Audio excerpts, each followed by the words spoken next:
4 minutos. El siguiente es un programa de clasificación A, con contenido F. La Casa Cultura Bahía presenta el programa cultural Tejiendo Historias y Tradiciones. Recuerdos del Bahía de ayer y de siempre, del Bahía que está impregnado en nuestra mente y en nuestros corazones. Relatos referentes a nuestra ciudad, sus actores que hicieron la historia con personajes que formaron parte de cada tiempo. Bienvenidos.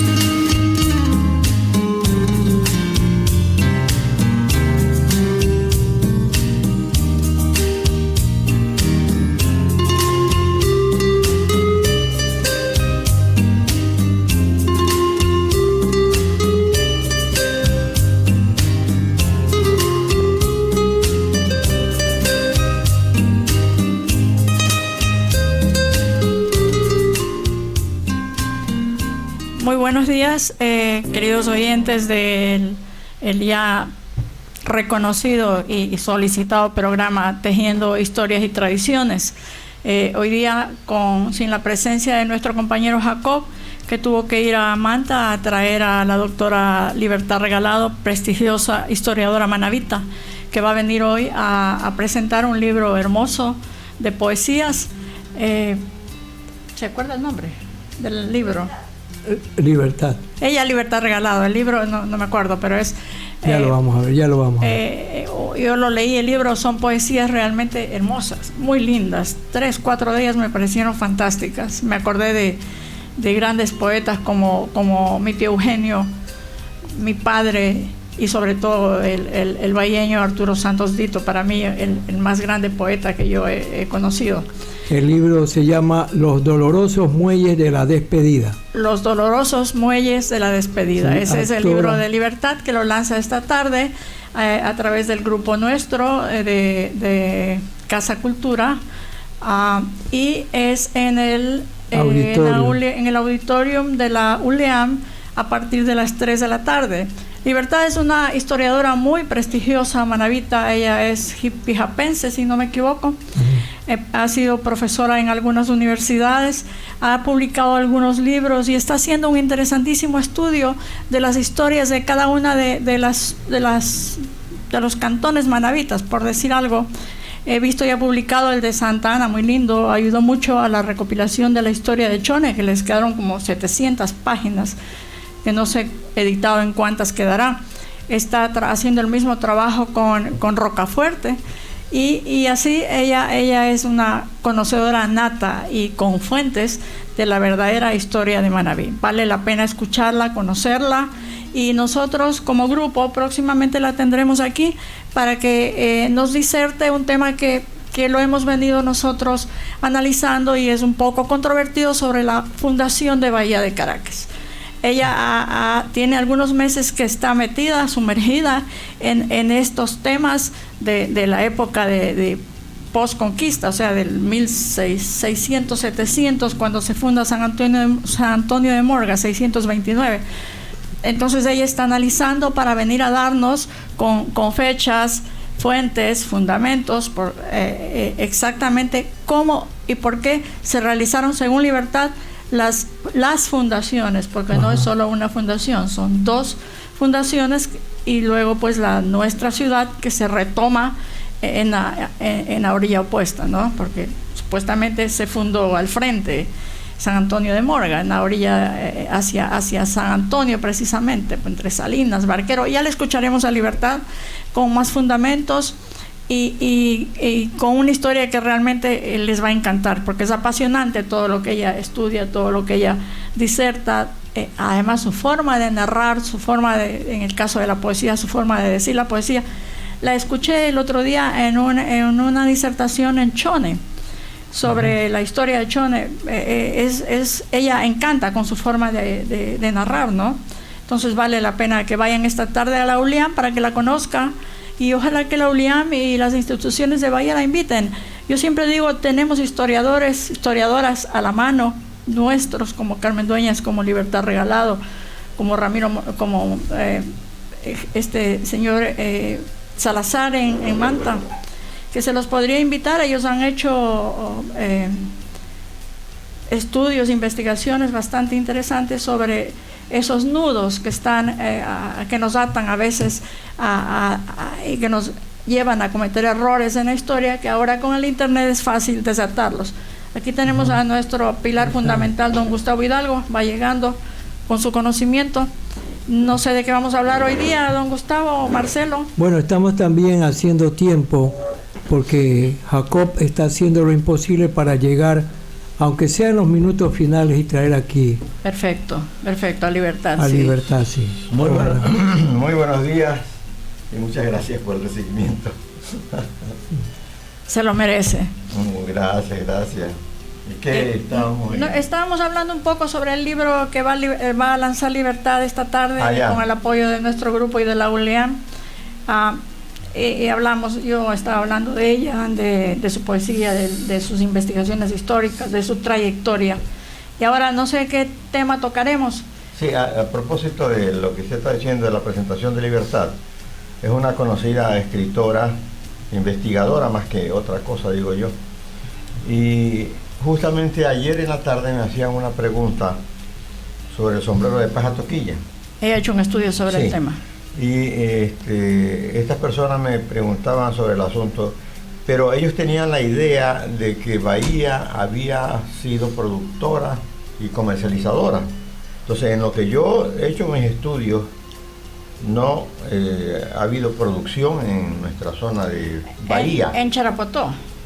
Ya. Charapotó no era Sucre, entonces. Claro, era Montecristi. Montecristi. Entonces le explicaba yo esta situación, que Bahía no, que lo que sí aparece en la cultura Bahía es el primer sombrero normal de lo que han sido los sombreros hasta la actualidad. O sea, la forma del sombrero. La cultura Bahía es la única cultura que presenta este tipo de sombreros. Pero acuérdense que al hablar de cultura bahía no estamos hablando de Bahía de Caracas, estamos hablando de todo una época y todo un espacio geográfico que abarcaba toda la zona norte y sur, de la Plata. Claro, no hay que confundir el tema de que cultura bahía es Bahía, no señor. Sí. Cultura bahía es todo un espacio histórico y geográfico que abarca, como dice don Gustavo, hasta la isla de la Plata y desde la punta norte de Cojimies. Claro, hasta y antes Jamacuac y toda esa zona, sí, ¿no? todo eso era cultura bahía. Entonces, le explicaba yo esta situación, que no es que hubo producción, que sí, exportación sí, no es de negarse, porque la exportación se hacía por los puertos más importantes, que eran Bahía y Manta, ¿no? Y Bahía en esa época incluso llegó a ser el puerto de mayor exportación de tagua del mundo. Y le explicaba allí que había este libro de Libertad, que a propósito de que va a estar más tarde, pues una de mis preguntas va a ser esa, porque yo no sé si tenga todavía algún ejemplar. No, ella hizo una investigación y incluso con esa investigación se logró que el sombrero sea parte del patrimonio patrimonio material sería, propiamente dicho, patrimonio cultural de Manaví, cultural del Ecuador, país, ¿no? del Ecuador. Sí. Entonces es una gran asunto. Incluso patrimonio yo cultural. Ayudé a Libertad en parte de ese estudio y ella debe tener la última palabra en este asunto, y podríamos preguntarle ahora para que lo conozcan otras personas, ¿no? Y no haya estas equivocaciones, como tú lo aclarabas, Marcelo, de qué fue la cultura bahía y qué fue realmente la producción de sombrero, porque la producción de sombrero que se hacía en la zona norte de Calceta era de mocora, no de toquilla. Claro, eran paja mocora. Eran paja mocora, que se hacían sombreros, petates, entre otros utensilios, y que hasta ahora se siguen. La zona de Calceta todavía hay gente que los teje. Claro, el de paja toquilla fundamentalmente la base era Montecristi, allá correcto, nació. Sí. No, pero también en Charapotó se tejía, y en Charapotó se hicieron fortunas en base a la exportación del sombrero de la toquilla. Como en Cuenca también, pues. Bueno, luego de Manaví, claro, vinieron de Cuenca a aprender el tejido. Da la casualidad, por esas cosas de la vida, que un tío abuelo mío era el Miguel Heredia Rodas, no, era el exportador más grande de sombreros de la zona. Él era un hacendado del Cañar cuencano, y él tiene aún el Museo del Sombrero, era la casa que era de él en Cuenca, ¿no? Ellos mantienen el Museo del Sombrero y toda la historia del sombrero, y ahí me contaban, yo estuve ahí porque estaba cerca de la casa de mi hermana. Estuve ahí varias veces conversando con ellos y en alguna ocasión se les ocurrió venir acá a llevar tejedores de acá, de Montecristi, para que les enseñen a tejer a los artesanos de la zona de Gualaceo y Paute, para tejer los sombreros, porque ojo que la toquilla solo se produce acá, o sea que la toquilla era llevada a Cuenca para tejer los sombreros, y por ese tipo de laboriosidad y organización terminaron siendo mayores exportadores a futuro que nosotros, y se sostiene hasta hoy día el tejido. Yo he estado en un lugar que se llama Zig en Cuenca, ¿no? Ahí tejen hermosos sombreros, y además no solamente ya sombreros, sino todo tipo de artesanía, para mí superior que la de acá en el tema de diseños y de hasta zapatos hacen, ¿no? Un montón de cosas, ¿no? Carteras, y el diseño colorido han tenido más dinámica, más crecimiento, más dedicación al tema. Así es, sí. Incluso en esa época se dio la prohibición de la exportación de la paja, porque en el Perú estaban produciendo, en Piura y Paita estaban también produciendo el sombrero. Pero de la paja que llevaron acá, pues, o sea, en algún momento no se obedeció la prohibición de exportar, que Rocafuerte prohibió, incluso no podían, don Gustavo, algo impresionante, interesante, además, que los barcos no podían entrar a la bahía de Caracas. Cuando venían a ver los productos que llevaban de aquí exportados, tenían que pasar por una aduana de Manta, ¿no? O sea, acá no podían entrar, tanto por el tema de las cosas que traían, y que los guayaquileños, como siempre, poniéndole freno al desarrollo nuestro, ellos no querían que trajeran acá productos de uso diario cotidiano que vendían las casas comerciales y luego iban como contrabando, ¿no? Según algunos historiadores. Aquí, claro, hizo una prohibición para los puertos de Bahía, Manta, incluso, Cayo, y las caletas de canoa y el matal. Prohibiendo y Cayo también estuvo prohibido, sí. No, lo prohibió por ley, mandó una fragata a fondearse al frente de la bahía de Cara.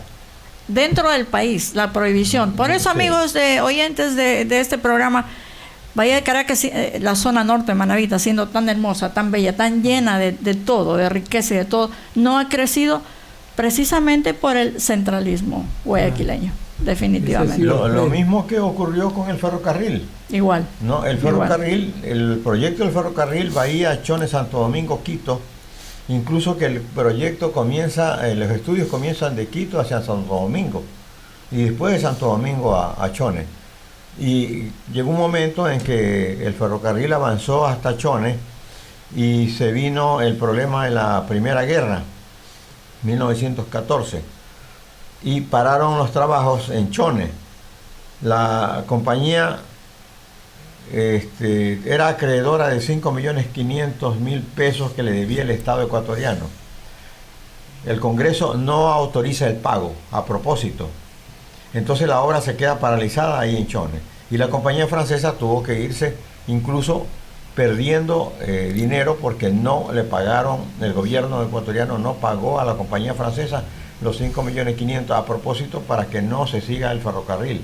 Y se quedó hasta Chone nada más. Y quedó hasta Chone. Priorizaron el ferrocarril Guayaquil-Quito, que era el ferrocarril del Ecuador. Y ahí se paralizó el ferrocarril hasta 1917, que nuevamente el gobierno toma las riendas del asunto, porque era una inversión bastante grande, y comienza a comercializar, pero no ya con la intención de seguir hacia Quito.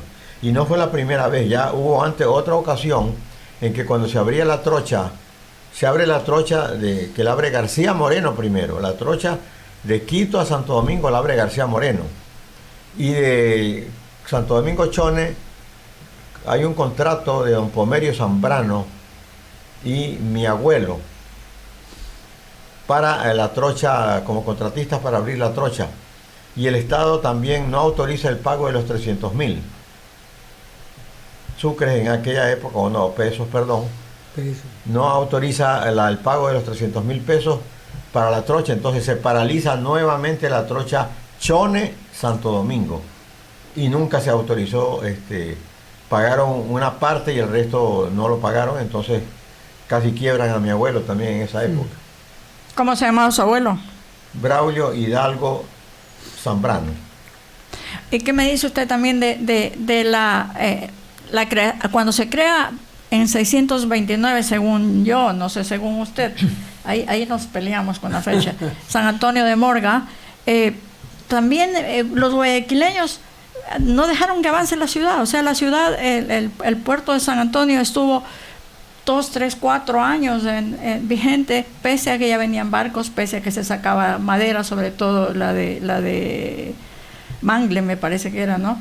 Y la sal también, venían los barcos por el contrabando de la paja. Usted dice el puerto de San Antonio. San Antonio de Morga. Ah, ok. Ya, sí. Ahí hay una, le quiero contar una anécdota. Ahí también Guayaquil le pone coto al tema y nos quedamos sin puerto. Mire, hay una anécdota justamente cuando... Perdón a los guayaquileños. Y ahí el Portobelo, que le llamamos. Sí, Puerto Bello. Puerto Bello. No, Portobelo era un puerto de embarque, como lo fue Simbocal en la época del banano, más arriba todavía. Y parece que la población fue incendiada aquí. La parte que ve aquí fue incendiada por unos piratas que fueron pagados por comerciantes guayaquileños para que incendien la ciudad. Entonces de ahí se trasladó los comerciantes a Portobelo. Ese dato yo daría la vida por verlo y usted no me dice dónde lo ha encontrado. Es que no me acuerdo. No me acuerdo. Necesitamos la fuente para poder decir, eso por ejemplo de que primero estuvo aquí, se incendió y luego se fue al frente, yo no lo he encontrado nunca y quisiera verlo porque es fantástica ni los choneros tampoco lo han encontrado. No lo han encontrado. Ellos también fundamentan que fue fundada al frente en Portobelo, dicen ellos, ¿no? La San Antonio de Morga. Y don Gustavo, yo siempre digo por obvias razones, para mí era muy difícil. Aquí hubo asentamiento arqueológico prehispánico, claro, pero ya en la época de los españoles, imposible que vengan acá a este sitio donde hasta hoy día no tenemos agua, ¿no? En esa época peor todavía. Solamente habían ni siquiera pozos que recién los abren los curas. Sí habían fuentes de agua, doña Graciela. Habían albarradas. Les doy los datos. Claro, las albarradas. Había una albarrada en lo que es la Escuela Valverde. Había otra albarrada en lo que es el Colegio Legal Alfaro, donde es la cancha. Y había otra albarrada en San Roque, en donde está el hospital que demolieron. Sí, aquí en la Unión Plaza. Sí, albarradas había otra gran albarrada. Sí. Había otra gran albarrada en la Quebrada del Toro arriba. Esa era inmensa. Y había otra albarrada en San Jorge. Sí, los pozos le llamaban a Leonidas Plaza, el lugar de los pozos. Pero don Gustavo, yo por sentido común pienso que los españoles tenían como norma no fundar si no había un río. La norma española decía que tenía que haber un río por eso, para fundar la ciudad. De aquí, ¿qué río tenemos? Ninguno. Entonces nunca pudieron haber fundado aquí, pero ya viene Libertad a contarnos lo que ha encontrado ella y que yo sí lo tengo. Es en lo que yo me fundamento, no yo, Carmen Dueñas, ¿no? Pero bueno, eso que dice don Gustavo es interesantísimo, porque si había un poblado y se hacía comercio, claro, desde ahí lo incendian, por Dios, encuentre la fuente, porque eso es necesarísimo para poder publicarlo, ¿no? Claro, o sea, lo que la población indígena era menor. Una vez que había una fundación española iba a aumentar la población. Lógicamente, pues había que tener... Pero la población indígena mayor, incluso de la que en la que se fundamentan los españoles para crear San Antonio, era la de Cao Pasado, los Pasaos y de Cuaque.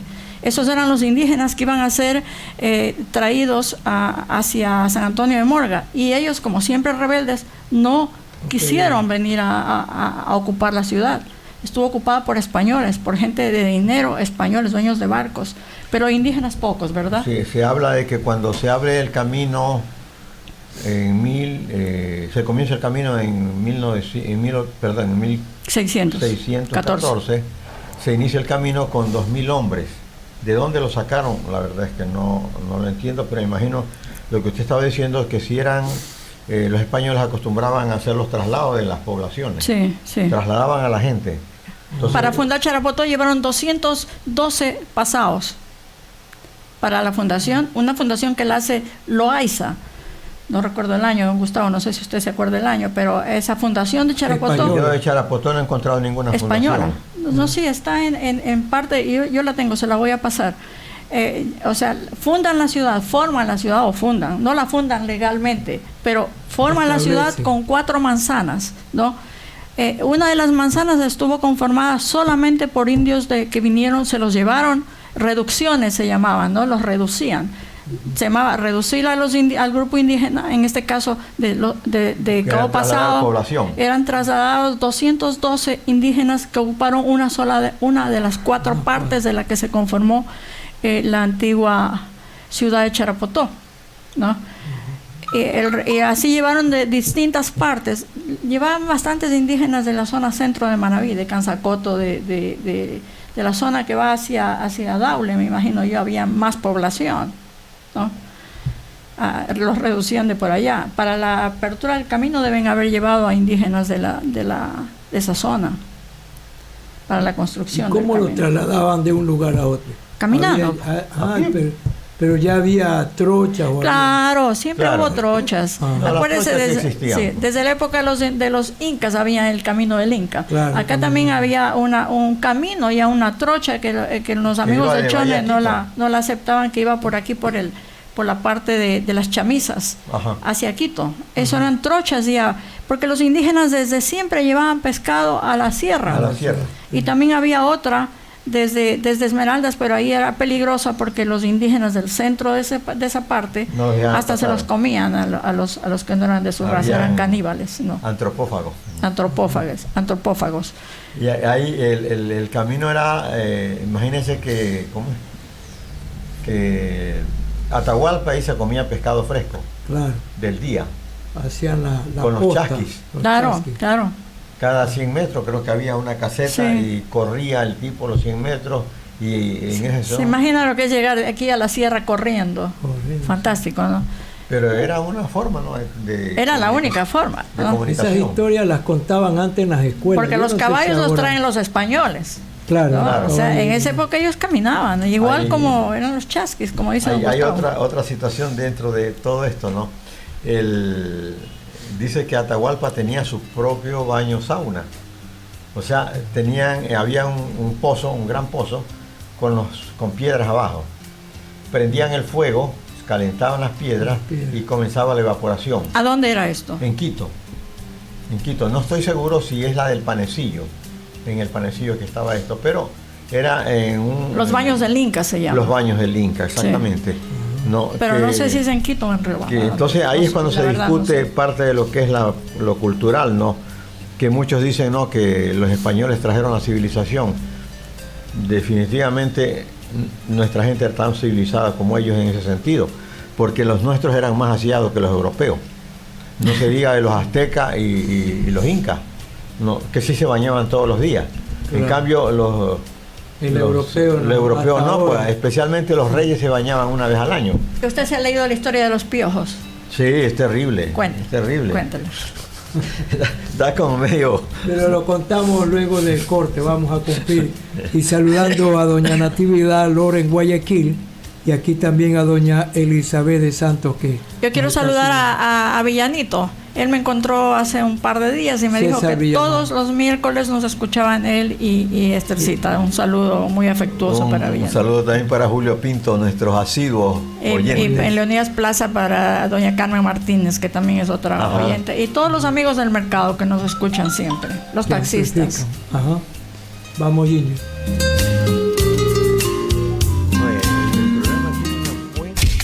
El siguiente es un espacio publicitario en La Voz de los Caras. 9:28. El municipio del Cantón Sucre recuerda a la ciudadanía que el horario de recolección de basura de lunes a viernes es de 8 de la mañana a 5 de la tarde y los sábados de 8 a 1 de la tarde. Mantener nuestro cantón limpio es responsabilidad de todos. No saque sus desechos después que pasa el carro recolector. Juntos podemos lograr una ciudad más limpia y saludable. Municipio del Cantón Sucre, trabajando con fuerza y corazón. ¿Y ese documento? Es la certificación bancaria para que acrediten mi sueldo en la cooperativa Chone. Apliqué el Credisueldo con la tasa del 14.5% y a 48 meses. Te dan hasta $15,000 y sin garante. ¿Qué esperas? Solicita tu Credisueldo. Y por cobrar tu sueldo en la cooperativa Chone, participas en el sorteo de una moto eléctrica. Aplican restricciones. Progresando contigo. Bahía de Caracas y San Vicente. Etasat, Compañía Limitada y Data MIS Televisión premia tu puntualidad. Grandes promociones y descuentos para clientes antiguos. Por ello, paga tu mensualidad antes del 15 y recibe más megas al mismo precio. Pregunta por nuestros planes de televisión e internet. Recuerda, un super combo tan solo por tiempo limitado. Navega a la mayor velocidad. Planes Hogar, Ideal y Premium. Estos aplican términos y condiciones. Aprovecha este super combo por tiempo limitado. Instalación totalmente gratis. Llamando al 098 62 35 38 8, 099 0108 648, 098 88 07 35 9. Visita Etasat Compañía Limitada y Data MIS Televisión. Chaficar en Leonidas Plaza se ha convertido en líder de repuestos para toda clase de vehículos.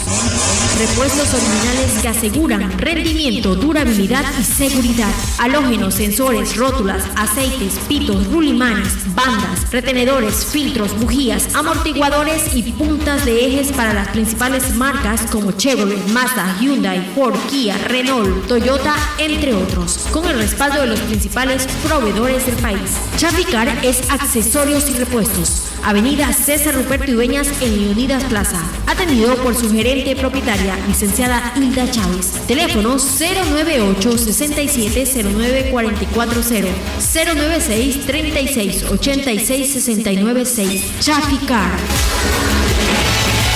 ¿Está en busca de repuestos y accesorios para su vehículo? Entonces visite Auto Store en Leonidas Plaza, con un gran stock de repuestos originales de gran calidad, repuestos y accesorios nacionales e importados para todas las marcas de vehículos, llantas, lubricantes, accesorios, repuestos, baterías, equipos de sonidos, parlantes, filtros y mecánica en general. Almacén de repuestos Auto Store tiene la solución que necesita para su vehículo y al mejor precio del mercado. Están ubicados en el centro de la avenida César Ruperto Dueñas en Leonidas Plaza. Información al 098 97 42 94 6, 098 65 22 10 4. Almacén de repuestos Auto Store, la solución a tu alcance. En Barato Cel se volvieron locos.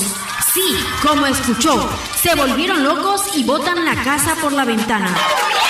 Septiembre es de locura en Barato Cel. Crédito directo, cuotas de entradas y pagos semanales bajos, totalmente bajos. Cuotitas bajas para ustedes. Por cada compra te regalan una botella de vino. Sí, botella de vino gratis por la compra de su equipo móvil en Barato Cel. Lo solucionan todo. Precios de promoción en todas las compras al contado.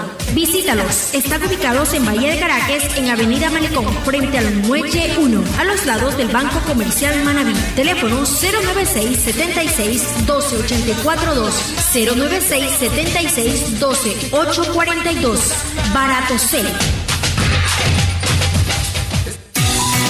En Bahía de Caracas, Ferretería Rofat es el local que cuenta con un stock completo de materiales eléctricos, plomería, grifería, cerrajería, pinturas, el mayor surtido de materiales de construcción. Ahora, gypsum, perfiles, romeral, bonder, cemento y mucho más. Rofat te hace fácil las cosas. Materiales de calidad, atención personalizada, los mejores productos, las mejores marcas. Visite Ferretería Rofat en Malecón Alberto F. Santos, junto a Pinturas El Maestro. Para cotización y mayor información, llame al 015-055.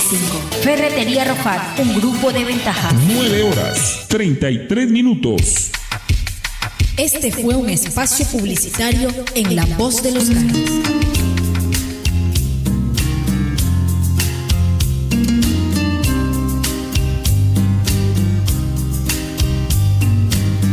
retomamos el tema, perdón, doña Graciela, aquí hay unos comentarios. Dice Afranio Álava Cronfre, que también es uno de los que nos sigue. Y ustedes creen que yo no los escucho, dice. Saludos, Afranio. El día de mi radio está en 95.3 las 24 horas del día, y como broma dice, y la noche también. Y también nos envía un saludo la señora, vaya, se me fue, aquí está, doña Elizabeth de Santos también. Muchos saludos a estos personajes. Marcelo, yo me voy a permitir hacer una invitación. Nosotros como grupo cultural organizado somos, ¿cuántas personas? Somos unas 20 tal vez. Más 34, o menos, sí. 34 personas, ¿ya? Creo que vamos a tener vida jurídica pronto. Vamos a organizar reuniones, esperemos que sean cada 15 días, yo quisiera que sean cada semana, tertulias con temas de la historia, ¿no? Y vamos a tratar de hacerlos en las casas patrimoniales, por decirle algo. Un día le pedimos a doña Olga García de Delgado de García que nos preste su sala, y en esa hermosa casa patrimonial trataremos el tema de los comerciantes de la ciudad, de las casas comerciales, como fueron don Sergio, don Carlos, don Luis, comerciantes, y sus abuelos, que eran los Delgado Balda. O sea, iremos documentados, y ojalá que estuviera alguien de la familia para comentar el tema. Y trataremos de que llegue o la voz de los caras o de alguna manera grabarlo para hacerlo llegar a través ahora de las redes sociales, ¿no? La Casa Velázquez. Otro día lo haremos en Casa Velázquez. Hoy día traté de comunicarme con quien cuide y no me contestaron, para reunirnos con Libertad ahí. Y con Libertad regalado, con la libertad. La libertad de tener la libertad. Otro día le trataremos de pedir a la familia Velasco que nos acepte una reunión ahí para hablar sobre la importancia de la casa, de la fábrica Santa Lucía y de la casa del comercio que hizo don Luis Velasco ya en los años siguientes. Lo haremos en la casa de la doctora Mera, con el permiso de ella, para hablar de don Justo Mera y la construcción de barcos en la ciudad. Entonces, amigos, quienes quieran unirse a nosotros para estas tertulias, que ya les diremos qué días serán, tal vez los mismos miércoles, puede ser en la tarde, para que asistan profesores, alumnos y todos aquellos bahienños que quieren conocer un poco más profundamente de la historia. Ahí don Gustavo y Marcelo, que tienen hermosos archivos fotográficos, nos llevarán solo para que vean las fotografías hermosas que tienen ellos, para que vean documentadamente. También tiene archivos fotográficos, señora. Sí. Pero tengo copias de las suyas, Bueno, o sea, digitalizadas, y les he dado color. Yo, mías propias, tengo una sola que me regaló un señor Uskokovich, hermano de Natalita, de un barco, hermoso barco inglés en la bahía. Tengo otra de la antigua iglesia de la Merced, de la primera, que aún no me llega a mis manos, que me la mandaron de Estados Unidos. Y tengo unas 4 o 5 que me regaló Elenita Velázquez. Pero yo generalmente lo que he hecho es ir a las casas y escanear las fotos. No tengo yo para qué tener fotografías. Ustedes, porque son archivos de sus familias y así, ¿no? Yo tuve la suerte de acceder a los archivos, aparte de los suyos de la familia Velasco Viteri, que tiene bonitas fotos, ¿no? En la Casa Velasco, justamente. Tuve la oportunidad de acceder a las fotografías de los archivos de la familia Centeno. Doña Judicha Centeno tenía un hermoso álbum en el cual yo pude corroborar aquello que yo le porfiaba. Yo siempre soy un poco terca. Le decía a don Alejandro, que me decía que la casa municipal había sido en el diagonal a la iglesia. Y yo le decía, no lo creo hasta no verlo, porque así soy necia a veces, ¿no? Hasta que me encontré la foto en la casa en el archivo de la familia Viteri Centeno, que aún el álbum debe estar en manos de ellos. Ahí estaba la casa municipal y la tengo escaneada. Luego ya llegaron otros 2 más.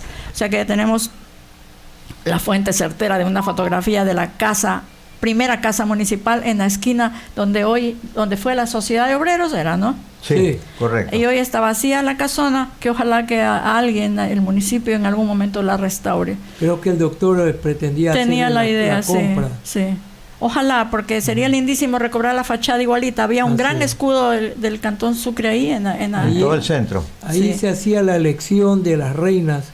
Yo tengo fotos también. Está proclamando y transmitiendo para la radio don Chinto Rivera. Pero eso debe haber sido cuando era ya la Sociedad de Obreros. Claro, ya era. Porque el municipio sí. pasa acá donde está en 1905. Claro. Ahí se mantuvo. Es más, don Gustavo, cuando recién nace el municipio de Sucre, en el 876 y antes, se reunían en una casa en el barrio Mariana de Jesús. Tengo el dato, pero tendría que buscarlo. Yo encontré el dato sacado de un acta de municipio y pagaban hasta la suma que pagaban por arrendar esa casa. Luego, no sé si construyen o compran la casa de la esquina. Creo que la construyen primero, ¿ya? Y luego ya en el 905, cuando la ciudad se empieza a expandir, ya está el actual palacio. Usted debe tener todos los datos, don Gustavo, ¿no? Hay por ejemplo, don Eugenio Santos es el que construye la casa municipal del centro, que en la parte baja era el mercado. Y el que viene a hacer ese plano es el ingeniero francés. Sí, el francés Gaston Torek Reider. Él viene y hace el plano de ese edificio con el mercado en la parte baja y el del Camal también. Y si ustedes, los que recuerden todavía, el viejo Camal era exactamente, tenía el mismo físico que tenía el mercado municipal con barrotes de hierro. ¿En el astillero? En el astillero. Sí. Sí, ahí donde era en la punta del muro, más o menos donde está ahorita ubicado el puente. No. Y otro proyecto que tenían también, y no sé si se hizo realidad, es construir un mercado de frutas en el malecón, en la misma época. Sí. Yo encontré eso en sesiones del Consejo. Otra cosa también que aparece allí es que el malecón, la vereda del malecón, la primera vereda del malecón, también es diseñada por Torek, dejando el alcantarillado ya preparado. No sé si ustedes recuerdan que había un alcantarillado de aguas lluvias que salía del pavimento hacia la playa, no, incluso con desfogaderos y con todo. Ahí la salida. Ahí estaban las salidas. Y es que la vereda no era tan ancha como es ahora. Claro. Era finita, sí. Sí. Pero también hay una cosa para que nuestros oyentes visualicen, porque hay que visualizar el tiempo, cómo era entonces la geografía de Bahía. Recién cuando se hace el malecón del frente, se rompe las entradas de mar que habían. Una donde era la aduana, o sea, aquí en la calle de la iglesia. ¿Cómo se llama? Mateo se llama esa calle. No, Vinuesa.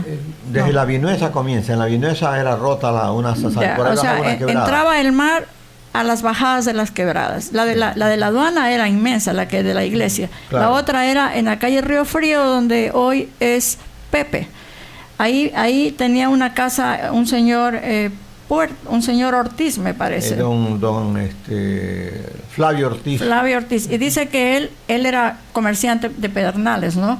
Sí. Y él amarraba ahí en el horcón de su casa las balandras que venían con las que él traía la mercadería, para que ustedes visualicen. Y hay una fotografía de don Gustavo que usted debe haberla visto en Manaví a la Vista, que se ve la entrada de mar ahí justamente. Yo le he dado color, esa foto se ve mucho más claro, hermosa. En la calle antes también había otra quebrada. Ajá. En antes también había. Sí, en la Aguilera, en la calle que usted dice, la que baja hasta la Aguilera. Esa. Es más, cuando fue el terremoto del 906, hubo un tsunami, ¿no? Que más golpeó hacia Colombia, porque fue el epicentro Esmeraldas, con 8.7, me parece. 8.8. El 8.8, sí. El tsunami golpeó hacia Esmeraldas, pero acá también llegó. Y dicen los viejos, porque eso no tengo sino tradición oral, que usted debe haber escuchado a don Gustavo, que los bahienños vinieron acá al Parque Sucre, ¿no? Que era la parte más alta antes, porque no existía Leonidas Plaza. Existía, pero no estaba poblada.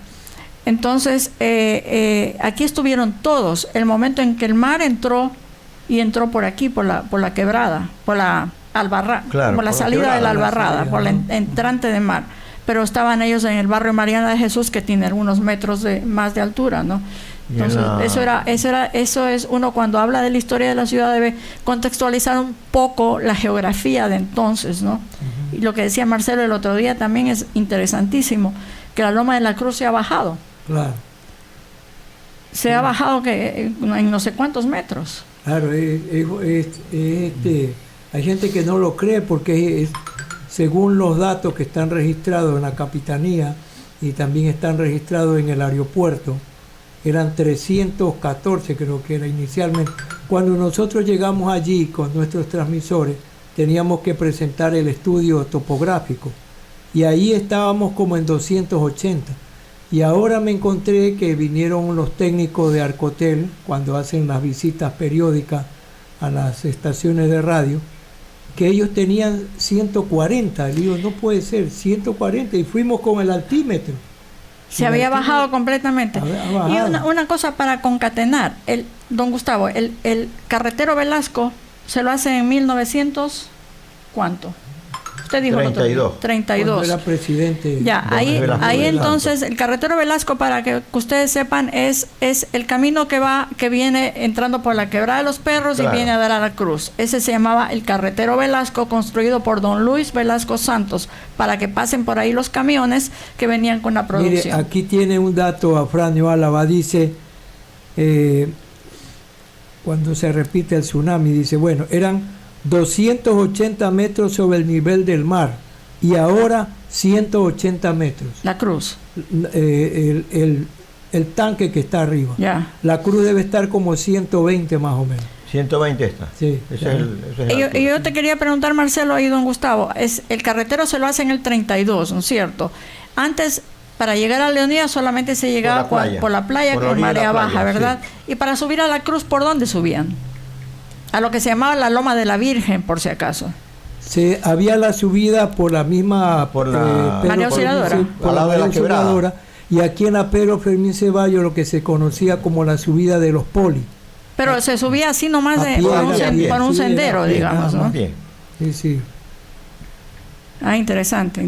O sea, tenía que subir bastante porque era mucho más alto, ¿no? Y ahora, según ustedes que son medio ingenieros, ¿por qué se ha bajado la Loma de la Cruz?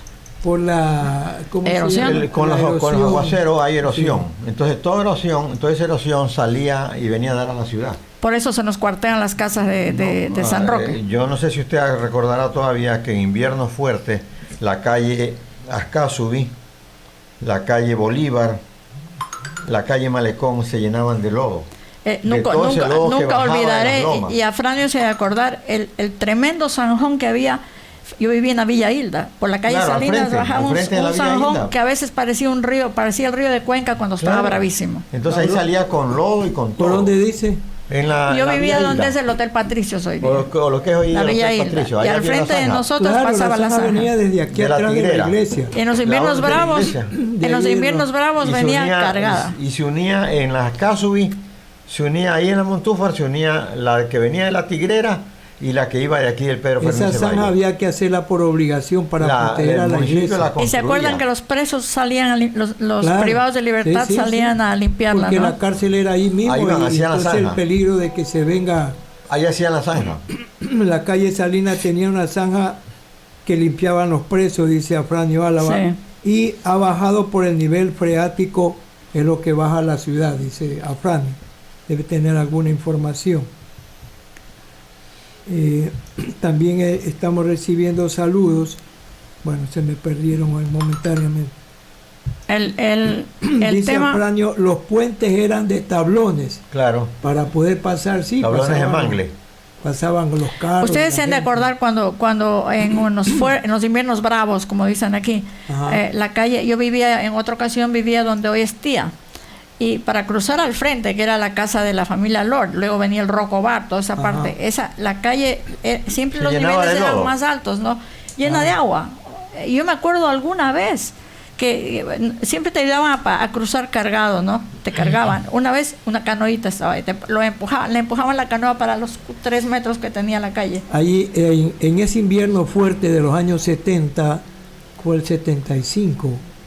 73, que fue el fenómeno, otro fenómeno que hubo. No, pero yo me recuerdo porque mi padre ya estaba viviendo en Massachusetts en el año 75, se fue para allá, y yo quedé hecho cargo de la radio aquí en la Casa Americana, y un aguacero, yo vivía, siempre nos inundábamos, yo vivía en el edificio de la familia Skokovich, en el último piso donde fue el Nuevo Globo, y nos tocó ir a defender la radio con mi esposa, dejamos a nuestros hijos ahí en la casa con la empleada, y pasar del municipio a la vereda de al frente, donde está el Banco del Pichincha, los dos agarrados y bajaba piedra, palo, de todo. Claro. Y era un río, pero no podíamos llegar de un lado al otro, con el miedo de sufrir heridas. Es que eso bajaba de la Tigrera, del María Auxiliadora, y bajaba de la Pedro Fermín Ceballos. Claro, y no es que para acá y otra se y iba no es a la que rotonda. no es que ya no baje, sino que ya no llueve como llovía antes. Si lloviera como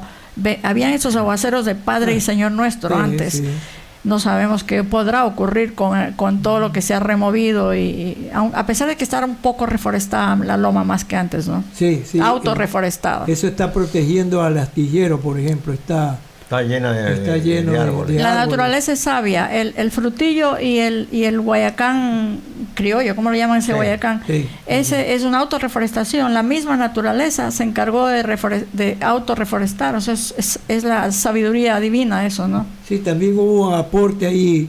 El doctor Luis Mendoza. En la ladera. Trabajaba en el programa de... Había un programa, en la alcaldía del doctor Mendoza reforestaron la ladera del astillero. Del astillero, sí. Con Vetiver reforestaron ellos. Y también hicieron los muros estos de contención, gaviones, los muros de gaviones. Y eso ha ayudado al astillero. Y han construido en el lado de la loma. No se sabe, pues deben haber tomado todas las precauciones y seguridades, porque gracias a Dios, como usted dice, ya no hay esos aguaceros que llovían 10, 12 horas. Pero acuérdense también que el fenómeno del Niño nos viene amenazando hace... ¿Cuándo fue el último? En el 98, ¿verdad? 97, 98. Sí. De ahí no ha habido un fenómeno del Niño. Hubo un ligero, fuerte invierno cuando fue alcalde Leonardo Viteri, me acuerdo, que se bajó una gran parte de Pedro Fermín Ceballos. Pero no un invierno del Niño como ha ocurrido en el 83 y en el 98. No sé qué pasaría, por ejemplo, con las Argüellos, con esas ciudadelas formadas en Leonidas. El único que a lo mejor resistirá tal vez sea Jorge Lomas, porque tienen tremendo canal, ¿no? Claro. Sí. Pero el resto no sé qué pasará. Dios nos ampare y que ese niño nunca aparezca, ya sino cuando esté viejo o adolescente. Que ya no venga. Sí. Es que hay un problema en la formación geológica de nuestro cerro. O sea, está mezclada, estos cerros están mezclados con laja, ¿no? Y la laja está en los cerros está en posición oblicua. Entonces, la agua, cuando llueve, el agua se filtra entre la laja y la tierra. Y ahí es que afloja, o sea, se mete la laja, no deja que siga, sino que la laja va humedeciendo hacia abajo, toda la loma, hacia abajo. Llega un momento en que se empapa y se viene hacia adelante. Ya no se sostiene, no se pega. Pero la loma de San Roque me parece que no tuviera laja, sino solo arcillas expansivas nada más, ¿no? Puede ser. Pero para esta de aquí hacia Leonidas Plaza tiene bastante laja. También donde está construido el edificio que construyó donde vive Galo López. Ese también tiene laja, roca abajo. Claro, donde hay formación de loma y la laja que está Pero ahí. En San Roque también hay formación de loma. En esta loma había unos residuos blancos, ¿cómo se llamaba? Yeso. Se sacaba muchísimo yeso. Aquí sacaban, en Nariz el Día lo sacaban bastante yeso para llevar a Guayaquil. También para que los oyentes tengan una idea, los jóvenes. San Roque tenía como 2 cuadras más allá de donde hoy está el edificio La Centinela. Así es. El edificio que está en la curva, viendo hacia la curva, 2 cuadras más allá habían 2 manzanas de chalets, ¿no? Unas villitas construidas por Manuel Mejía Alarcón y Filiberto Velázquez. Claro, lo que era la equitativa mismo. No. Eran los chalets de San Roque. Del frente, al frente. Aquí había una cuadra más para allá. Claro, después de la Valverde. Sí, acuérdese que en donde ahorita es el barranco. De la calle que se llama la calle en la que yo vivía, creo que se llamaba Rocafuerte, me parece. No, Rocafuerte es la otra. Y hasta me olvidé cómo se llamaba la calle donde yo vivía. No me acuerdo. Que es la calle del Parque San Roque, ¿no? De atrás. De ahí para allá habían 2 manzanas. Cuadras, ¿sí? 2 manzanas, 1 y 2. Todo se fue por la erosión y por los inviernos bravos que hacían justamente que eso erosione, el mar, por eso hicieron el muro de defensa. Velasco Ibarra se llamaba. Yo tengo una foto hermosa que era de Casa Velázquez, lo tengo fotocopiado obviamente, donde se ve esa inmensidad que era la loma antes de construirse los chalets. Calculo yo que esta foto debe ser de fines de 1800 o inicios del 900. No había ninguna casa más que 4 casitas en la loma. y cercados todos esos terrenos de San Roque. Ahí se ve la envergadura de lo perdido, de lo que se ha perdido, de tierra, todo por la erosión, ¿no? Sí, en esa segunda cuadra que usted dice estaba la familia Viteri. Los Furiani. Los Furiani. Estaba mi tío abuelo, don Isaac Pinto. Patrón. Don Isaac Pinto Luque. El papá de Carlos Julio Viteri. A esos Viteri te refieres tú, sí, ellos. Porque los otros Viteri tenían del lado de la calle, que era la señora Fanny Viteri, los Orsés. Sí. Saludos al profesor Gonzalo Mejía Cedeño, que también nos está siguiendo y escuchando. Como que hay una llamada allí. Y don Gonzalo es quien nos corrige los errores también. Así se aprende, así se crece. Así es.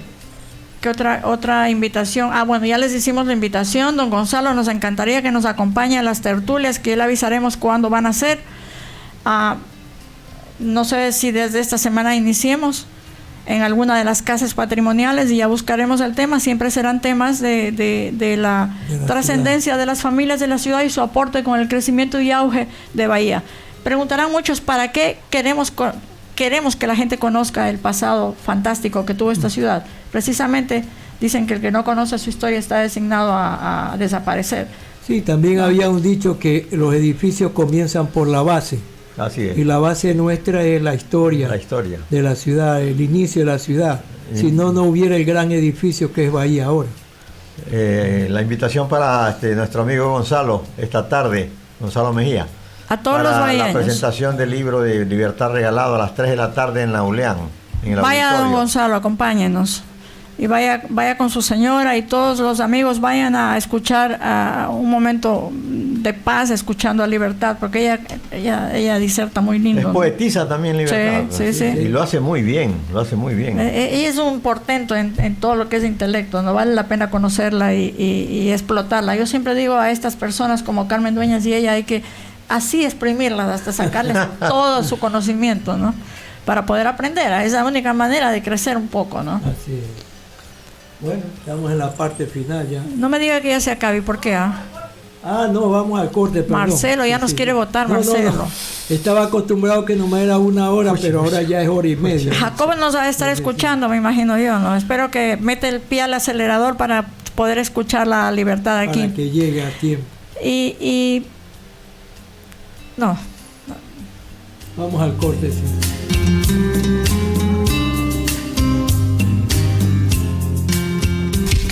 El siguiente es un espacio publicitario en La Voz de los Caras.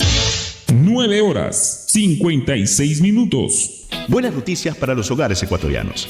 Este diciembre, enero y febrero asumiremos el costo de las planillas de energía eléctrica de hasta 180 kilovatios hora para cerca de 3.5 millones de familias en todo el Ecuador. Queremos regalarte este alivio sin que te preocupes por el pago de tu factura de electricidad. Recuerda que las planillas de luz de estos 3 meses serán completamente gratuitas. Estamos aquí para construir un nuevo Ecuador, con responsabilidad y empatía. El nuevo Ecuador. Ven, te invito a disfrutar de una lasaña que te va a encantar. Lasaña laminada precocida con calidad italiana. Rápido y delicioso. Láminas de pasta precocida con calidad italiana. Las mejores lasañas son Toscana. El municipio del Cantón Sucre recuerda a la ciudadanía que el horario de recolección de basura de lunes a viernes es de 8 de la mañana a 5 de la tarde y los sábados de 8 a 1 de la tarde. Mantener nuestro cantón limpio es responsabilidad de todos. No saque sus desechos después que pasa el carro recolector. Juntos podemos lograr una ciudad más limpia y saludable. Municipio del Cantón Sucre, trabajando con fuerza y corazón.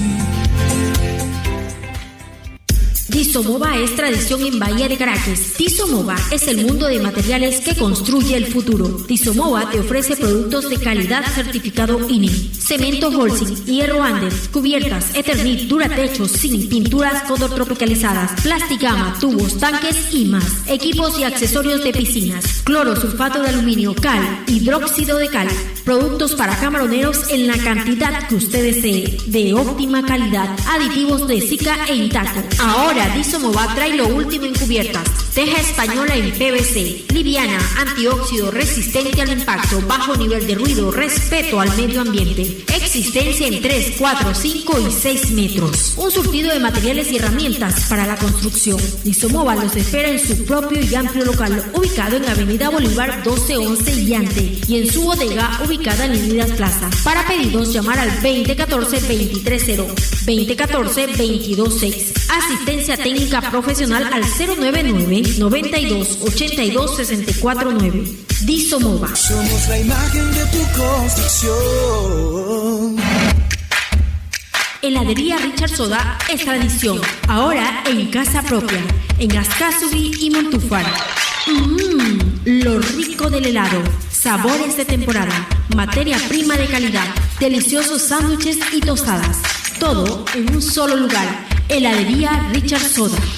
El lugar que se debe visitar y además disfrutar de sus productos. Ubicados en Bahía de Caracas, en Ascasubi y Montúfar, al lado de Hostería San Andrés. Heladería Richard Soda. ¡Ey, señor, señora! Vida y Luz tiene lo mejor para usted. Tiene todo a precios bajos. Vida y Luz. Y lápices, cuadernos, libros, artículos de oficina, hogar, de bazar, de costura, electrodomésticos. ¡Ey, no sigas más! Se acabó el tiempo. Vida y Luz, en calle Malecón, Alberto F. Santos y Ante. Vida y Luz. Vida y Luz, donde usted encuentra casi de todo. Escucha el sonido de tu vehículo nuevo. Siente la emoción de volar a Brasil. Disfruta de comprar con un año de compras gratis. Y no te olvides del sonido del éxito al recibir 8 bonos de $1,000 y 10 laptops. Invierte, ahorra, paga tu crédito a tiempo o conviértete en socio de Cooperativa 23 de Julio y participa en el sorteo por sus 60 años. Sueña, celebra y gana. La 23, 60 años contigo, con todos. Conoce más en www.co23dejulio.fin.es. Aplican términos y condiciones. Este fue un espacio publicitario en La Voz de los Caras. 10 horas con 1 minuto.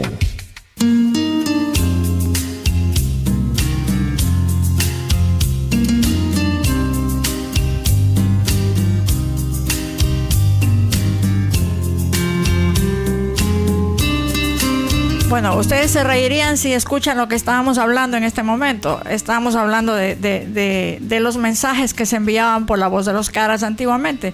Y le digo a Marcelo, ¿por qué no vuelven a los mensajes, no? Se imaginan, me dice, porque hay WhatsApp y todo eso, pero sería lindísimo, a lo mejor a la gente le encanta pagar $5 y que te saluden con música a través de La Voz de los Caras, ¿no? Eso sería interesante. Amigos, quería contarles algo interesante y bonito. El día de mañana, 19 de septiembre, se cumplirían 112 años de la inauguración formal de la Iglesia de la Merced. La Iglesia de la Merced tuvo su primera misa en un día domingo 17 de septiembre de 1912, la primera misa. Este domingo lo recordaron en la Iglesia de la Merced. Y fue inaugurada el 19 de diciembre, un día como mañana, de septiembre, un día como mañana, de 1912. Cumple 112 años de haber sido inaugurada la iglesia. Van a intervenir. Jacob, buen día, Libertad. Hemos estado hablando de ustedes, me imagino que ustedes les ha de verdad ardido las orejas. Estábamos hablando muy bien de ustedes. Muy buenos días, Graciela, y a Gustavo, a Marcelo y a todos los que nos están escuchando por este medio. Sí, es un gusto, estamos viajando a Bahía para poder compartir esta nueva producción literaria. Tengo entendido que es hoy a las 3 de la tarde, y el agradecimiento a ustedes que han hecho posible esta programación. Así es, hemos estado invitando a la ciudadanía, a quienes nos escuchan, para que te vengan a escuchar Libertad, porque digo que es no solamente tienes la capacidad de escribir historia, también haces poesía y también declamas muy lindo. O sea, escuchar la poesía directamente disertada por ti es una maravilla, ¿no? Gracias, Graciela. Sí, eso es lo que me decían, que la interpretación que se hace al texto es la que atrapa a las personas. muchos poetas adolecen de una buena voz o de una interpretación o declamación en este caso. Y gracias a Dios yo diría que nací con ese don desde muy pequeña, era declamar.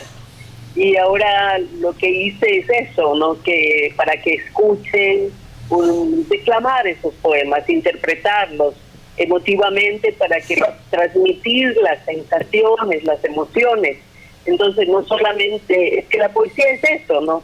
La poesía es sentimiento, es sensación, es emociones, es vivencias, y cuando uno transmite eso a través de la palabra, la gente lo siente y lo vive, y muchas de las cosas que los poetas decimos son también cosas que les ha pasado al común de los mortales. Yo digo, todos hemos sufrido, a todos se nos murió alguien, todos hemos visto el nacimiento, todos sabemos lo que es la ancianidad, todos amamos la caña guadúa, amamos el horno de barro, amamos... Sí, eso también, lo de Julio Jaramillo, el monólogo de Julio Jaramillo, que es la vida amatoria de Julio Jaramillo.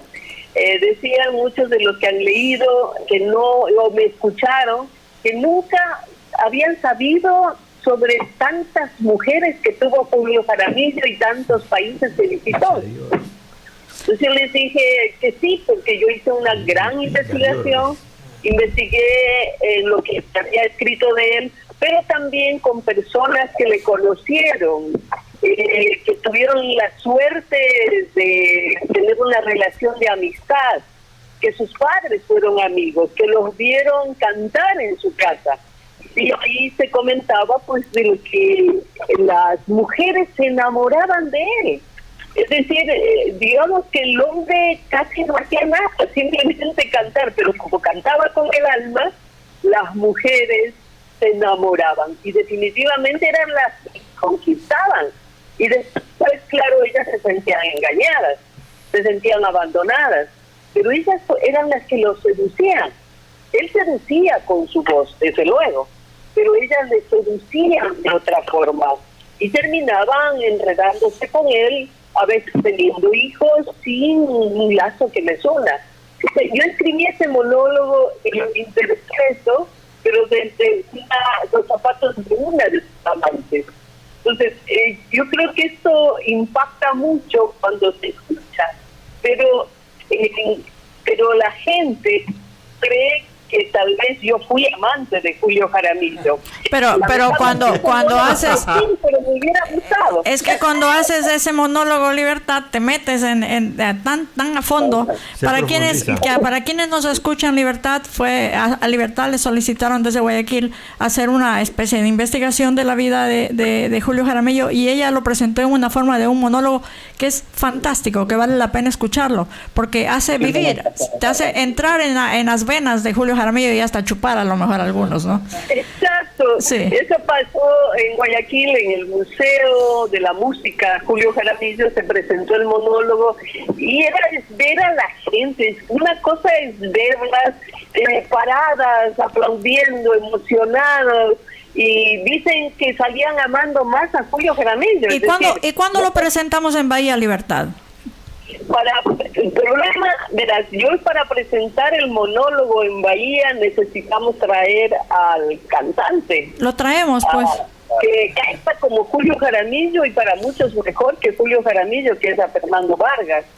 Y yo creo fantástico. Que es la voz que se une con la mía y forma esa explosión de emociones.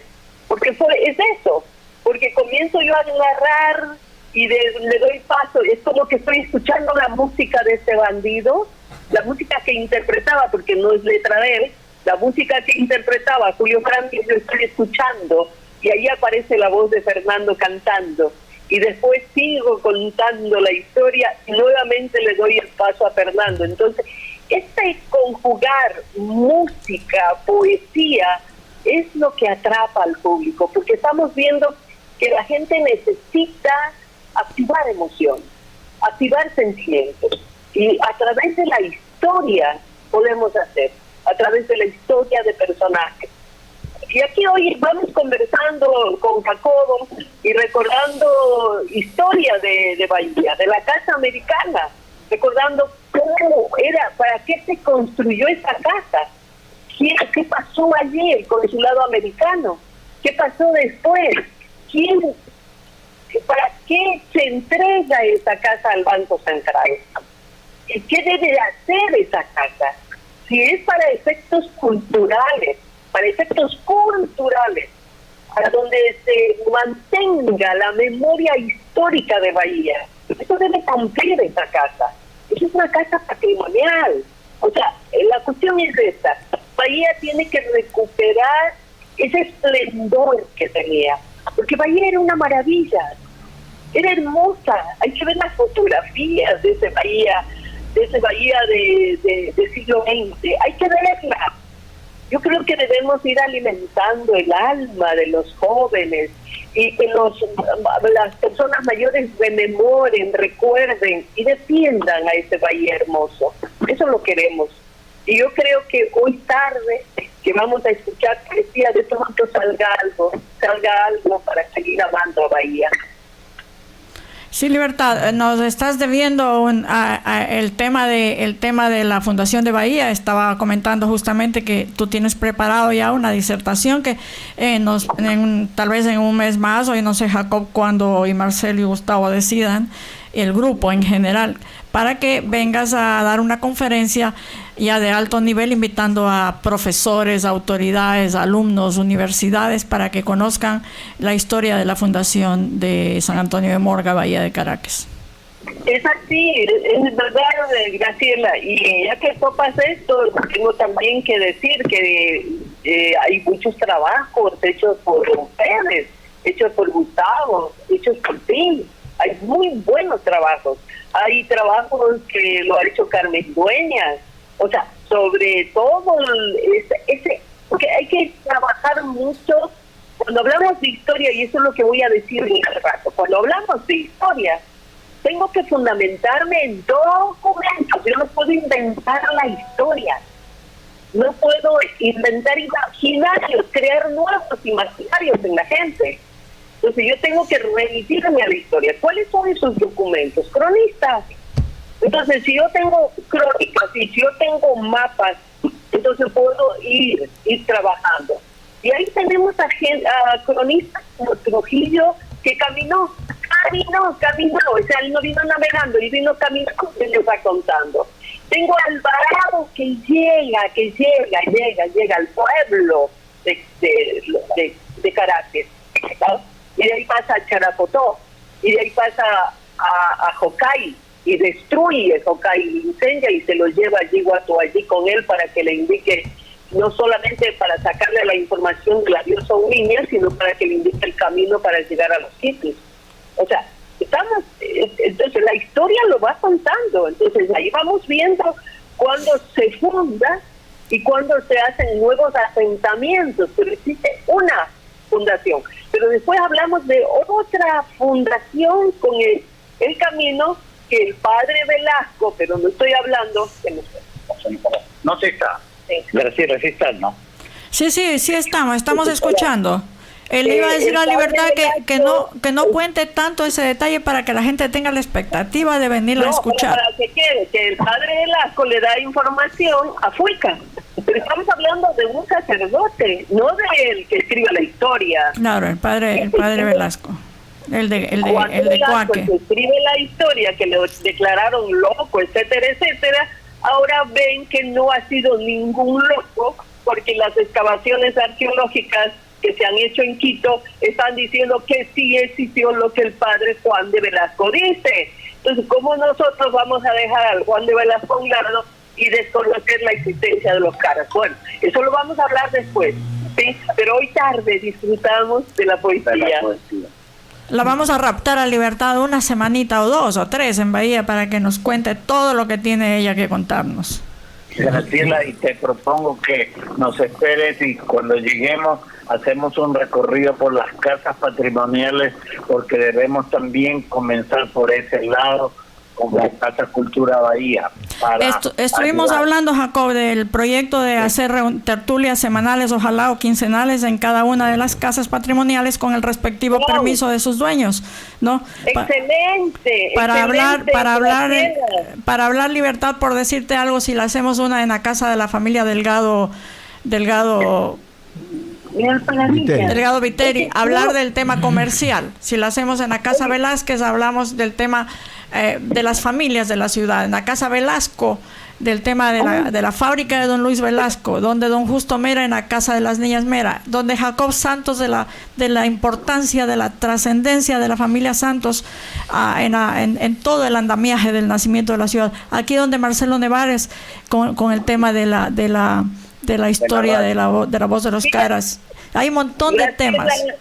Graciela, tú tienes que tener, porque tú trabajaste en ese levantamiento de las 59 o 55 casas patrimoniales. Pero ya perdimos la corrida, así que vamos a seguirla de casa en casa. Ya, pero la memoria es importante, esas 55 casas y cuántas quedaron después del terremoto del 2016, cuántas casas tenemos y recordarle al municipio, recordarle a los personeros del municipio que ese acuerdo ministerial por el cual se declara ciudad patrimonial la Bahía significa que el municipio tiene la responsabilidad de cuidar estas casas patrimoniales. Ahí rezan en los acuerdos. En el acuerdo dice y ahí indica qué va a hacer el municipio. Entonces yo creo que lo que están haciendo ustedes, más unirse con la municipalidad para poder realizar estos eventos que van a permitir que la gente comience a amar su historia, su memoria, porque Bahía es ciudad patrimonial por su parte de la arquitectura que tiene, que mantiene todavía en esas 15 casas, ¿no? Mira están más o menos vigentes 18, 19, pero en realidad no solamente es su patrimonio arquitectónico, sino también el patrimonio inmaterial fantástico de la historia de Bahía, que tenemos cantidad de fotografías de aquí don Gustavo Marcelo, y las familias dueñas de estas casas patrimoniales, todas tienen fotografías y tienen elementos que nos pueden aún demostrar. En esta romana se pesaban las cosas de la Casa Velasco, aquí están los muebles de la Casa Delgado. Eso tenemos que hacer una especie de museos itinerantes locales. Esa era la idea cuando se declara Bahía como patrimonio. Desgraciadamente ninguno de los alcaldes ha sabido tomar la idea tal como es, a excepción del doctor Mendoza, que está iniciando el trabajo, ¿no? en el tema, y que tiene mucho empeño en el tema histórico. Qué lindo. En darle valor a las casas. Ojalá que nosotros, con todo lo que tenemos libertad y podemos invitar a historiadores, decíamos hace un rato, como de tu envergadura, de Carmen Dueñas, de Salazar en Manta y otros más, para que vengan a dar charlas semanales, ¿no? Yo estoy segura que los bahienses aportarán económicamente para traerlos, ya que no tenemos otros espacios. Vamos a hacerlos en las casas patrimoniales, que creo que las cosas se han dado bien, y ojalá que también tengamos el apoyo del municipio. No tenemos por qué irnos en contra de nada, sino vamos a salir adelante. A veces las cosas se dan porque deben darse, y tu presencia hoy día para nosotros es alentadora, valiosa, y pues invita nuevamente. Y yo no voy a hablar a que hable don Gustavo. Yo le robo la palabra. A ver, Libertad, yo tengo una pregunta que también, por unas dudas que se dieron a raíz del sombrero de paja toquilla. Tú tienes una vasta experiencia, tú hiciste un libro e incluso pues hiciste una gran investigación acerca de el sombrero de paja toquilla. Entonces, la pregunta de un grupo de ciudadanos que me la hacían justamente ayer es el hecho de que ellos creen que se fabricaba el sombrero aquí. Entonces yo les he dicho que nunca supe que aquí en mis investigaciones en Bahía de Caracas no se fabricaba, pero sí se exportaba. Y aclarando con Graciela, conversando aquí, el sombrero sí se fabricaba en Charapotó, el de paja toquilla. ¿Cómo se fabricaba también? Pues que era en en lo que es Montecristi. En cambio, para nuestro sistema, este sector, el sombrero de Mocora sí se fabricaba en la ciudad de Calceta. No, lo que más bien yo hago en la aclaración que comentábamos, sí, era de que la cultura bahía, pero también lo aclaramos esto ya en este momento, que la cultura bahía es la primera que aparece con el sombrero de paja. Pero esta cultura pues manejó desde, como decía Graciela aquí, desde Cojimíes hasta la isla de La Plata, entonces es regional. Pero no sé, tú tienes la última palabra en esto porque hiciste el estudio, sí, y quisiera tener uno de esos libros que tú sacaste que no lo tengo. Ya, está en el internet, tú pones las hebras que tejieron nuestra historia y ahí el Instituto de Patrimonio Cultural, el IDPC, lo tiene en digital, es decir, se lo puede. Pero contestando a tu pregunta, veamos, cuando lees tú en la parte en la colonia, te das cuenta que se exportan sombreros de paja toquilla y de Mocora, que se hacen en la tenencia de Puerto Viejo y en el partido de Canoa. O sea, estamos hablando de eso. Pero cuando ya nos metemos bien investigando, Charapotó era un lugar donde se hacía cantidad de sombreros. Hay un momento en que dice se tejen todo Manabí, porque Perú urge a la gente sombreros, porque faltaban manos para hacer sombreros para poder enviar.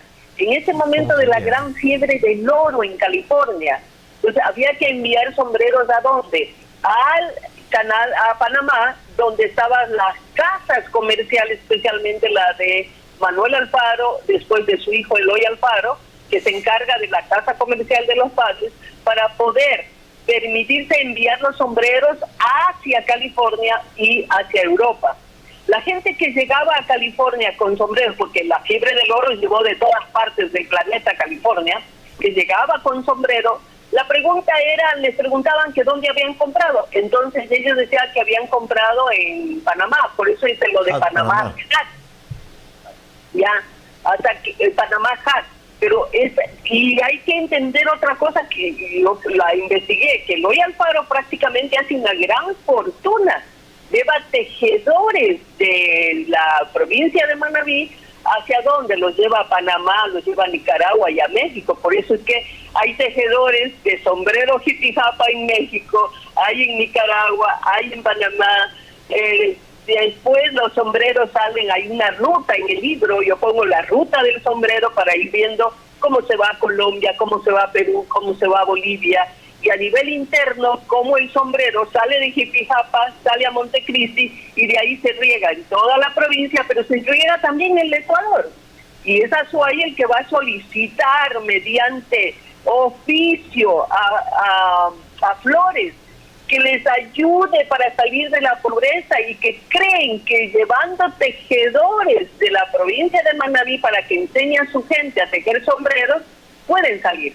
Eso es un tema muy apasionante, lo podríamos hablar para que la gente conozca y sepa los productos que han hecho posible la riqueza de nuestros pueblos. Este es el sombrero de paja toquilla, el sombrero de paja Mocora se exportaba también, pero también se hacía en grandes cantidades porque era el que usaba nuestro Montubio.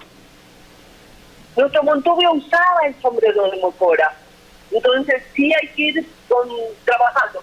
Yo hablo de productos siempre, el producto es muy importante. Ustedes van a ver cómo el cacao y el cacao, la tagua, le va a dar aquí a Bahía, pues Bahía se vuelve el centro comercial, por donde van a salir cantidad de productos hacia afuera. Entonces, hay que comenzar esto y decirles a los docentes de los colegios y de las escuelas que si no hablan de la memoria histórica de los pueblos, no se fomenta identidad cultural. La identidad cultural hay que fortalecerla, hay que trabajarla, y eso se hace desde la escuela y desde el colegio, pero con temas que abarquen la memoria histórica cultural de su pueblo. Jacobo, ¿por dónde van? Me imagino que no pasan las coronas todavía. No, estamos lejos. Espéranos ahí, o si no, deja un mensaje de dónde vas a estar y ahí pasamos recogiendo y hacemos un recorrido por ahí. Ya se nos acaba el tiempo allá también en el programa, pero estaremos ahí en la Universidad Laica Eloy Alfaro de Manaví, Extensión Sucre, en el auditorio a las 3 de la tarde para la presentación del libro Los dolorosos muelles de la despedida. Yo leí la poesía de Libertad en este libro, que ella tuvo la amabilidad de dármelo en algún momento. Son hermosas. Hay 4 poesías que me fascinaron, me parecieron muy llegadoras, muy lindas. Muy lindas. Oye, y también hay monólogos y también hay historias y cuentos.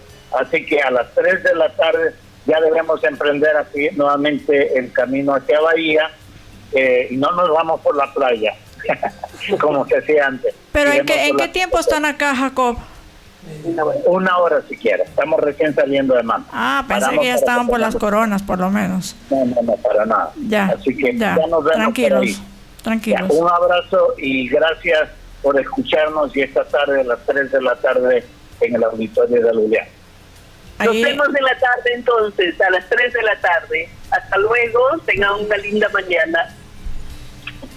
Bueno, han escuchado ustedes a Libertad, así con esa efusividad y esa voz que encanta realmente, porque ella a uno la envuelve en la historia, le hace entrar en la historia, tiene esa habilidad, hace vivir. Sí. Entonces, para que la escuchen esta tarde en Nauliam, quienes quieran conocerla personalmente y comprometerla a regresar a Bahía, asistan a las 3 de la tarde en el auditorium de la ULIAM. Empecemos haciendo cultura. Me comentaba ayer el señor Carvache, me parece, de la universidad, que ellos están manejando el tema de la historia con una profesora quiteña, creo que es ella, que está en la universidad. La ingeniera que hace turismo, ¿no? Que hace turismo, sí. Aquí ha estado en algunos programas.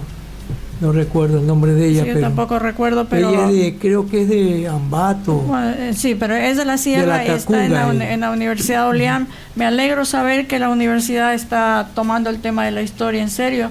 Yo les comentaba ayer que al ver una escuela de enfermería, me da tanto gusto ver a los chicos con el uniforme de enfermería en Auliam. Sería importantísimo que estos chicos conozcan la historia médica de esta ciudad, que también esta ciudad tiene una historia bastante interesante de clínicas muy modernas en los años 20 y tantos, ¿no? Fue el centro médico de Manaví. Con aparatos traídos de Francia, ¿no? Entonces, los chicos deben conocer esa historia, y luego la historia del Hospital Miguel H. Alcíbar, que también es apasionante, y también de las comadronas y de la historia del doctor Viteri, cómo subía la loma en invierno, así con el más grande aguacero, con su comadrona al lado, a hacer parir a las mujeres, ¿no? Con mamachinta. Entonces, esas cosas deben conocer a los chicos. Eso es parte de su vivencia. La universidad debe si yo les caigo mal, inviten a don Gustavo. Don Gustavo les va a contar la historia. Pero los chicos tienen que saber, tienen que conocer su historia de su ciudad. Yo no soy bahienña, pero conozco la historia, me jacto de conocerla y de investigarla, y de cada día encontrar cosas mucho más interesantes. Ahí lo hablaba con don Gustavo de cada detalle que se encuentra así hurgando. Yo me paso todo el día investigando, tratando de encontrar cosas nuevas. Ahí tengo lleno de detalles aislados, pero esa es la historia de su ciudad. Marcelo, no has hablado nada hoy día. Es que usted no me deja hablar. Ha sido interesante. Sí, muy interesante, y estoy aprendiendo también. A propósito de lo que decía en este rato Graciela, que los jóvenes deberían involucrarse en conocer la historia médica de la ciudad, porque eso les va a hacer compenetrar su profesión, o sea, comprometerse con su profesión y cogerle amor a la profesión si conocen toda la historia médica de este cantón o de esta ciudad. La clínica del doctor Marín, cuente, hablemos de la clínica del doctor Marín. Era la clínica Narcisa de Jesús. No, donde con plata o sin plata te operaban. Sí. No, porque en ese sentido el doctor Julio Marín Barreiro era muy un hombre muy generoso, muy humanitario. Y venía, por ejemplo, muchísima gente del campo. Su asistente era la enfermera. No, doña Hermencia era. Doña Hermencia. No, ella lo asistía, por ejemplo, para los partos. Y recuerdo mucho que el doctor Marín, pues incluso por eso llegó él a ser un político bastante votado. Llegó a ser diputado nacional y llegó también a la presidencia del municipio por 2 ocasiones, justamente por esa popularidad que se ganó con la gente, ¿no? Que si tenías para la consulta, pues pagabas, y si no tenías, pues no pasaba nada, igual te recetaba. Sí. Así me o contaban te operaba. los señores.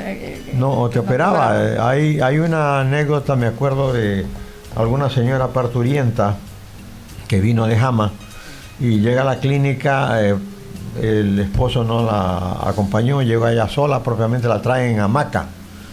La señora llega a la clínica y el doctor primero que dijo, bueno, ¿qué es que le pasa? No, que no puede parir, ya tiene más de 12 horas y no puede parir la señora. Entonces él dijo al quirófano. Y ahí mismo, en la misma clínica de él, primero tenía su consultorio en el Malecón y después puso la clínica entre Bolívar y Río Frío. Donde es ahorita el Hotel Palma. Entonces en esa clínica la operó a la señora inmediatamente y salió el muchacho. Entonces cuando salvó propiamente madre e hijo, fue salvada, y llega el padre a preguntarle, doctor, ¿y cuánto debo? Porque yo no tengo recursos para... Bueno, si no tienes, no hay problema, pues me conformo con una gallina. Sí, sí. Dice, aquí tengo una justamente en mi alforja.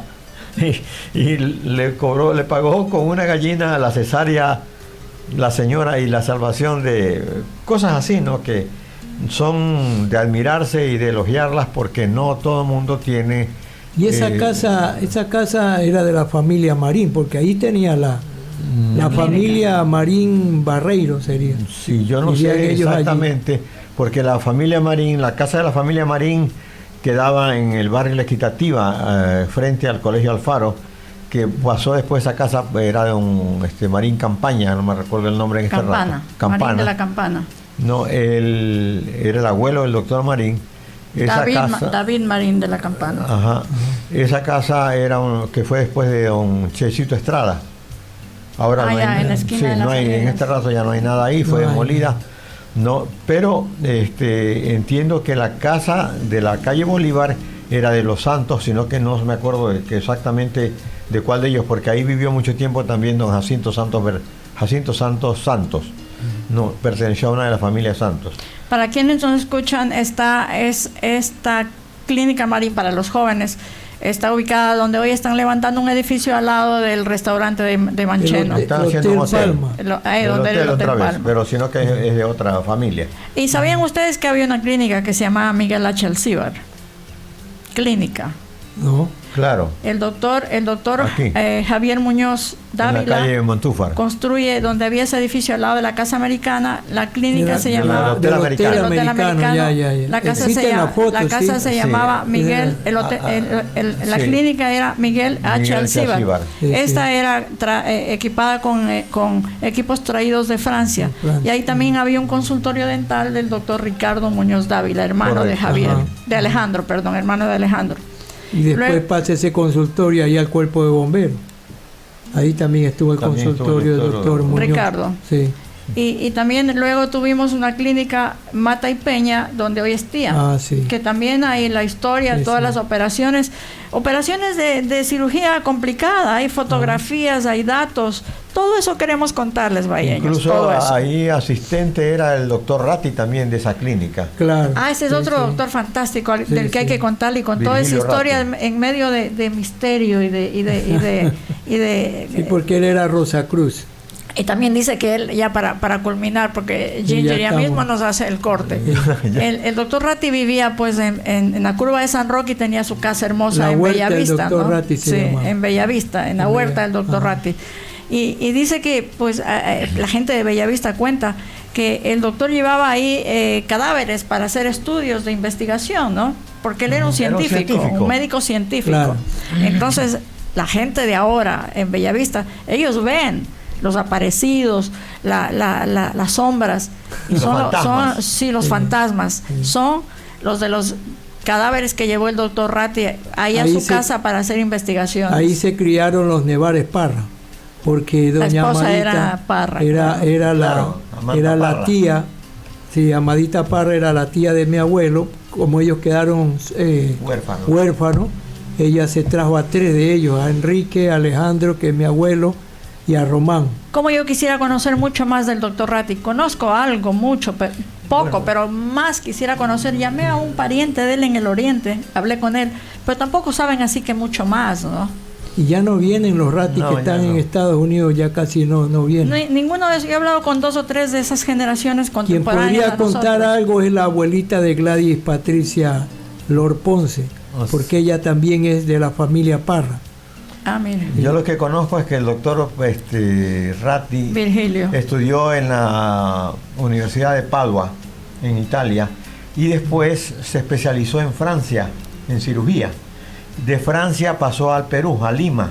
¿Y por qué viene a Bahía? En Lima estuvo un tiempo, de Lima pasa a Guayaquil y allí le dicen que hay un puerto más al norte que es muy próspero y él tiene la curiosidad y se viene a Bahía. Y luego se queda en Bahía, se enamora de la señora Parra, bueno, y ya la historia es nuestra. Ella era de Tosagua, ¿no? No, de Charapotó. De Charapotó, la señora Parra. Era de Charapotó. Y el doctor Ratti, yo tengo una foto linda del entierro del doctor Ratti dando la vuelta por el municipio, hartísima gente. ¿Cuánto lo habrán querido, no? Claro. En medio de su misterio debe haber sido un hombre lleno de bondad, era muy humanitario, ¿no? También. Muy humanitario. Usted dice que era Rosacruz, yo diría que era masón.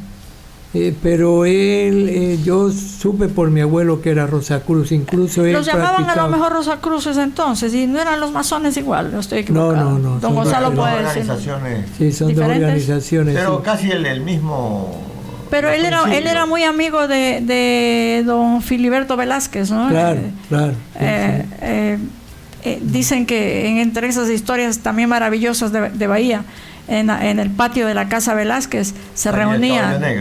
Aparte de que entraba un caballo negro. Bueno. Espérese, déjeme culminar esto. Alrededor de un árbol de de hojas rosadas, de flores rosadas, se reunían ahí el doctor Ratti, don Filiberto Velázquez, otro señor Velázquez que vendía aceite de tiburón ahí a la vuelta, otros extranjeros que vivían arriba en la loma de San Roque.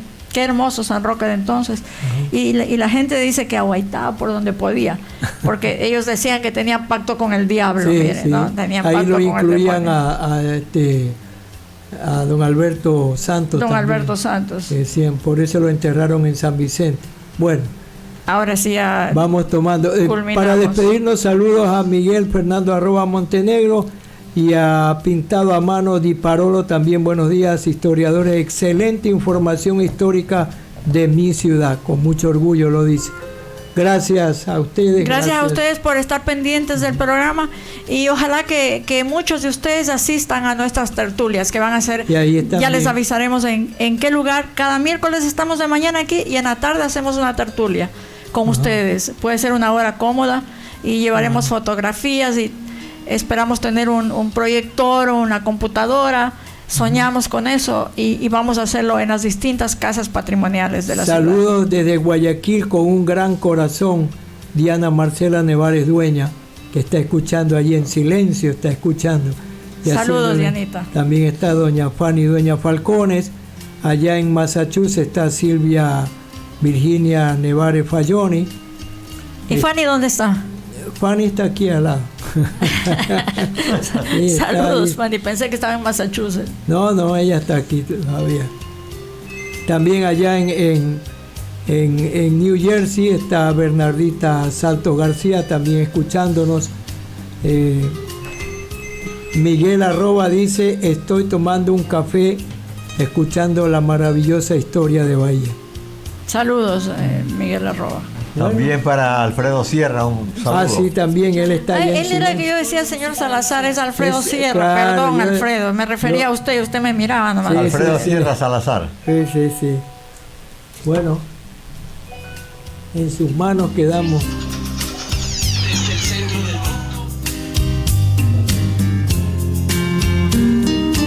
Ustedes escucharon Tejiendo Historias y Tradiciones, un programa cultural de la Casa Cultura Bahía. El siguiente es un espacio publicitario en La Voz de los Caras. 10 horas, 38 minutos. Atención amantes de la joyería. En Master Gold te ofrecemos lo mejor en joyas de oro de 18 y 14 quilates, garantizadas para que brilles con confianza. ¿Buscas algo único? En Master Gold fabricamos joyas personalizadas, hechas a tu gusto y con la calidad que nos caracteriza. Y eso no es todo. También contamos con planes acumulativos para que puedas adquirir tus joyas soñadas